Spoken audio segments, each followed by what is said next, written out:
मुख्यमंत्री ममता बनर्जी लोकसभा तृणमूल संसदीय दल नेता पदरू वरिष्ठ सांसद सुदीप बनर्जी को हटाई स्थान में पुत्र अभिषेक बनर्जी को नियुक्त करिसेंती।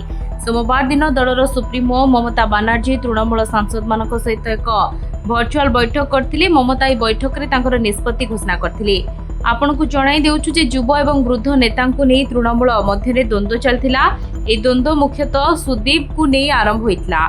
सांसद सौगत राय मध्य युवा पुराना विवाद रे जड़ित होइतिले। असुस्थता जोगु से वर्तमान हॉस्पिटल भर्ती अछंती।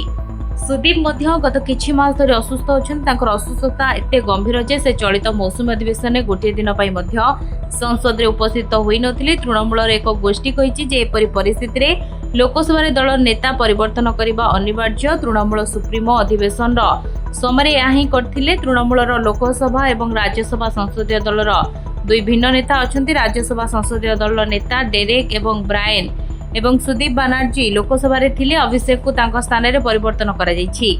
राजनीतिक समीक्षकों कहवा कथा जे परवर्ती पीढ़ी को प्रोत्साहित करबा पई तृणमूल एक परिवर्तन पर्याय आरंभ होइछि। एबे देखिबा बाकी रहिला जे बाकी वरिष्ठ सांसद एवं विधायकों दायित्व मध्य धीरे धीरे ह्रास पाइब कि नहीं।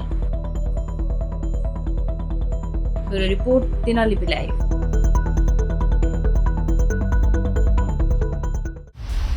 दिनलिपि लाइव को एबे ही लाइक शेयर सब्सक्राइब करंतु।